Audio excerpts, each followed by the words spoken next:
Hello students, तो आज हम पढ़ेंगे comparison between VBT and CFT. VBT theory क्या होती है, सीएफटी थ्योरी क्या होती है, ये आप सबको पता है। आज हम सिर्फ इसका कंपैरिजन देखेंगे, ठीक है, शॉर्ट में। तो वीबीटी का मतलब होता है valence bond theory and CFT is known as crystal fit theory, ठीक है।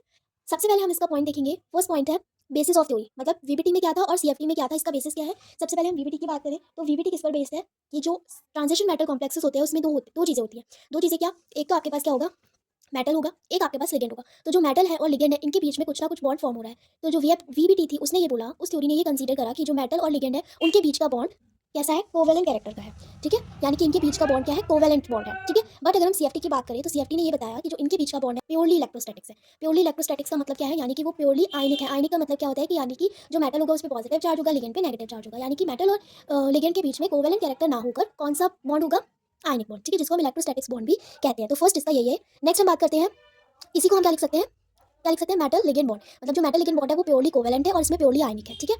और जो इसका बेसिस क्या था कि जो based overlapping of the atomic orbital to form bonds. अब हमने क्या पता चला हमें कि इन दोनों के बीच का जो बॉन्ड है वो कोवेलेंट है। कोवेलेंट कब होगा, जब इनके जो एटॉमिक ऑर्बिटल्स हैं वो आपस में ओवरलैपिंग करेंगे। ओवरलैपिंग से ही कोवेलेंट बॉन्ड क्रिएट हो जाएगा, ठीक है। और इसकी बेसिस क्या थी कि ये इलेक्ट्रोस्टैटिक्स इंटरेक्शन होता है इनके बीच का, ठीक है। यहाँ पे ओवरलैपिंग होती है लेकिन यहाँ पे इंटरेक्शन होता है between the ligands and central metal atom. इसलिए इनका जो बॉन्ड होता है वो प्योरली कोवेलेंट होता है और इसका प्योरली आयनिक होता है। सेकंड पॉइंट की बात करें तो सेकंड पॉइंट है स्प्लिटिंग ऑफ डी ऑर्बिटल्स। जो वीबीटी थी उसने क्या बताया, वीबीटी थ्योरी ने कहीं पे भी, पूरी अपनी थ्योरी में कहीं पे भी स्प्लिटिंग ऑफ डी ऑर्बिटल्स की बात नहीं की। तो इसका मतलब क्या है कि VBT does not consider splitting of D orbitals, ठीक है। और जबकि जब हम बात करें सीएफटी की तो हम जानते हैं कि जो सीएफटी थी उसमें काफ़ी जो प्रेडिक्शंस हुए थे, चाहे वो कलर्स हैं चाहे मैग्नेटिक बिहेवियर है, वो सब किसके अकॉर्डिंग हुए हैं, स्प्लिटिंग ऑफ डी ऑर्बिटल्स के अकॉर्डिंग। इसका मतलब क्या है कि जो सीएफटी है वो स्प्लिटिंग ऑफ डी ऑर्बिटल्स को कंसीडर करती है। अब अगर हम बात करें कि स्प्लिटिंग ऑफ डी ऑर्बिटल्स होता क्या है, तो आप सभी को पता होगा स्प्लिटिंग ऑफ डी ऑर्बिटल्स का मतलब क्या है कि जब किसी भी सेंट्रल मेटल है, बात करें डी ऑर्बिटल स्प्लिटिंग की, तो यहाँ पे इस डायग्राम के थ्रू आप ऑर्बिटल्स की स्प्लिटिंग को समझ सकते हैं। ये क्या है, ये डी ऑर्बिटल्स है। डी ऑर्बिटल्स में कितने ऑर्बिटल्स होते हैं, 5 ऑर्बिटल्स होते हैं, ठीक है। तो ये क्या हुए, स्प्लिट हो गए, ठीक है। यानी कि दो पार्ट्स में डिवाइड हो गए, जो होते हैं D X Y, D X Z, D Y Z और D X square Y square, D Z square, जिसको हम बोलते हैं ईजी सेट और इसको हम बोलते हैं टी टू जी सेट, ठीक है। इसमें जो टी टू जी सेट होता है उसकी एनर्जी ईजी सेट से लोअर होती है, यानी कि कम होती है। तो पूरी की पूरी क्रिस्टल फील्ड थ्योरी इसी पे बेस्ड है, यानी कि जो क्रिस्टल फील्ड थ्योरी है वो किसको कंसीडर कर रही है, डी ऑर्बिटल की स्प्लिटिंग को, ठीक है। सो नेक्स्ट पॉइंट आता है हाइब्रिडाइजेशन। अब हमें पता है कि जो वीबीटी थी उसने कॉम्प्लेक्स की ज्योमेट्री को डिफाइन करा था according to the hybridization. Hybridization यानी कि sp2 sp3, ठीक है। तो इसके अकॉर्डिंग हाइब्रिडाइजेशन वीबीटी ने कंसीडर करा था। लेकिन सीएफटी में कहीं भी पूरी थ्योरी में हाइब्रिडाइजेशन की बात नहीं हुई, तो यानी कि it does not consider the hybridization of the complexes. Next आता है कलर ऑफ कॉम्प्लेक्स। अब हम सब जानते हैं कि जो किसी भी कॉम्प्लेक्स होता है, किसी भी ट्रांजिशन मेटल कॉम्प्लेक्स है, तो उसका कलर किसके बेस पे डिफाइन किया जाता है, स्प्लिटिंग ऑफ डी ऑर्बिटल्स, यानी कि डी ऑर्बिटल की स्प्लिटिंग के अकॉर्डिंग ही किसी भी कॉम्प्लेक्स का कलर डिफाइन होता है। जब आपको पता है VBT splitting of D orbitals को ही एक्सप्लेन नहीं करती, तो वो कलर कैसे एक्सप्लेन करेगी, ठीक है। तो जो वीबीटी है उसने एक्सप्लेन नहीं करा किसको, can not explain the colour properly, ठीक है।